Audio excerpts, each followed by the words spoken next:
MSA Sports Center stage for the Sto-Rox Vikings. LaVaughn, Hawkins. Vikings snap a three-game losing streak with a 36-26 win over Western Beaver. Big game for LaVaughn. 3 touchdowns on offense, 1 on defense. LaVaughn, let's just talk about your play. Called it big play day for you today. Talk about some of those touchdowns. You got the 66-yard run to start the game, and then you had the 79-yard play to set up the second touchdown. But the one play we were really curious about was what we thought was a punt. You chuck it downfield to Amir Austin, that leads to a go-ahead score, a big score at the end of the second quarter. What was that play? What was going on there? It was street ball. Our coach said we was going to run street ball all practice on fourth down. They said they couldn't stop it, so it was a bad snap, but I got the ball. I said in my head I'm going to toss it up no matter what. I trust Amir, he's a good player, so just tossed it up. He came down with it. Let's talk about your play. A lot of big plays that we mentioned here through today.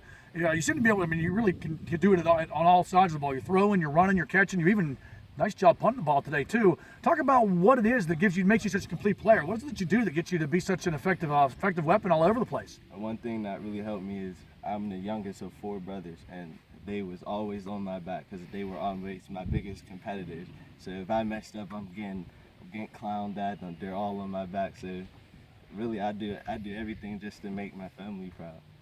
We come down the stretch run here now, big victory to put you guys back into the playoff position, but let's talk a little bit about what went right for you guys the first 3 games that went wrong the last 3. Practice. Everyone, we thought we had those 3 games in, and we were just going to go out and just beat everybody, and we just had some bad practices, and we came out last week, we came out with a good practice, even though we played a tough opponent, but we just kept that good practicing going on, and we came out on this field and finally got it done. Coming back as a senior this year, the last couple years were not so good for you guys as a member of the AA classification, but prior to that, when you were last in single A, many trips to Heinz Field. What are you looking for now that you're a leader on this team and you guys are, trying to make the push back? What are you looking to do, and what do you expect this team to do the rest of the way? First thing is going week by week and trying to win games, and then next we're going to focus on the playoffs, and hopefully we could get to the championship. Looking ahead the rest of the way, you guys have 3 games left now, and you're kind of in the middle of everything.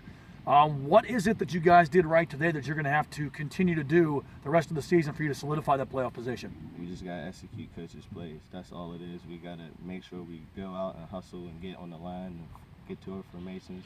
That's all it is. We got to execute the plays. And one last thing, at the end of the game, you guys have the win, you catch the deflected interception and decide that taking a knee is not for you. I got up early today, I'm going to make something happen with this. What were you seeing on the return there, 97 yards? See, what happened was I caught the interception, and as I was running, I was looking at my coach to see if he was going to give me confirmation to go score the touchdown, because I was going to take the knee and just end the game, but he said just score, because we got to get our points so we could get in the playoffs, so we could get a better seed. So I just went, and once he said score, I just was like, I got to get it in there. You sure did. Nice run, nice return, and a nice game. 4 touchdowns today for LaVaughn, Hawkins, and the victorious Sto-Rox Vikings.